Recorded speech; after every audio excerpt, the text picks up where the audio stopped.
Good day, friends! For today's video ay magluluto tayo ng calabash or miracle fruit juice. Ang itsura niya, guys, ganito siya, round shape, and parang siyang pakuan na parang buko ang bigat.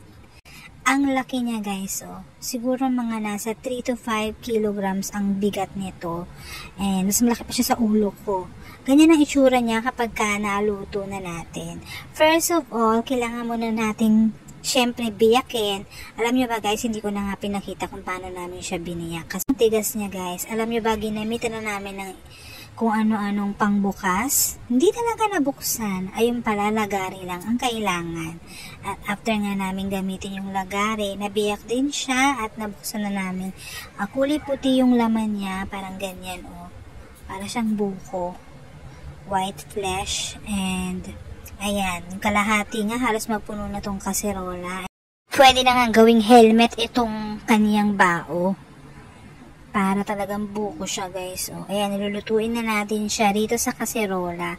Take note, guys, huwag lalagyan ng tubig. Dahil kusa siyang magtutubig, magkakatas. Pagka naluluto siya, ganyan ang itsura niya, guys. O, diba kanina, white na white ang color niya. Medyo nangingitim na siya, guys. Ganyan. Kulay kanal na siya mamaya. Change term tayo. Ang kulay niya, guys, mamaya ay magiging dark or color black. Pero mamaya pa yun. Kasi kasasalang lang naman natin. So, hahaluin pa natin yan.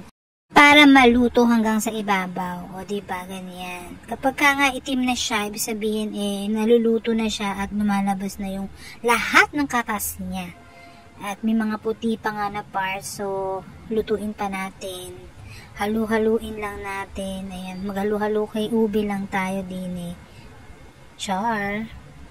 Calabash ito, guys, ha. Miracle fruit itong niluluto ko rito sa kaserola ngayon. Ayan, ginaganyan-ganyan ko na nga siya, nilulubog ko para maluto ng maayos. Takpan lang natin, guys. At pagka nga luto na siya, ganyan na nga ang itsura niya. Kagaya ng sinabi ko sa inyo, kulay, wag na natin banggitin. Pinalamig ko lang siya, guys, at saka natin ngayon sasalain. Calabash ay tumutukoy sa puno, while ang miracle fruit naman ay ang bunga.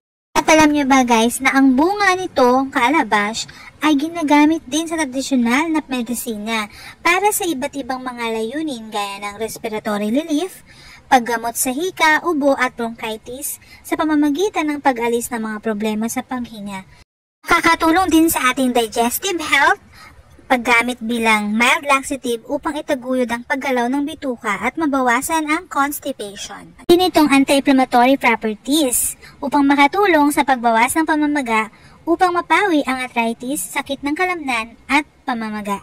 Mayroon din itong antioxidant properties na nakakatulong sa pagtatanggal ng mga free radical upang mabawasan ang oxidative stress at suportahan ang ating pangkalahatang kalusugan. Bukod dyan, ay nakakatulong din ito sa wound healing or paghilom ng sugat at paggamot sa mga infeksyon sa balat gamit ang pulp or dahon nito. Meron din itong antimicrobial effects, paglaban sa bakterya at fungi upang maiwasan ang mga infeksyon. Ayan na, guys! Nakagawa nga tayo ng 2.5 liter ng miracle fruit juice or calabash juice. Titikman na nga natin to, guys. Take note, guys, ha, hindi to Coca-Cola and absolute mineral water, ha. Calabash miracle fruit juice ito. Tignan natin.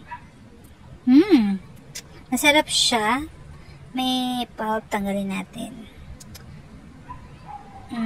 Hindi ko ma-explain yung lasa niya. Basta masarap siya for me. Bukod sa masarap, napaka-nutritious pa nito, guys. Inumin natin.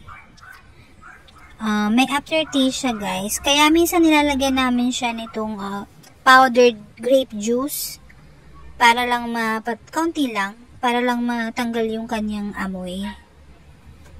Pero masarap siya kasi bagong luto lang siya. Ngayon ako nakakita ng prutas na niluluto. At ito nga, iniinom. Masarap siya. Pangalawang baso ko na to, guys. At mukhang mauubos ko tong 1 litro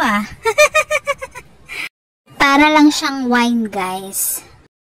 O, ayan nga, naubos na ng atin nyo. Hanggang dito lang, guys. Thanks for watching. God bless and bye!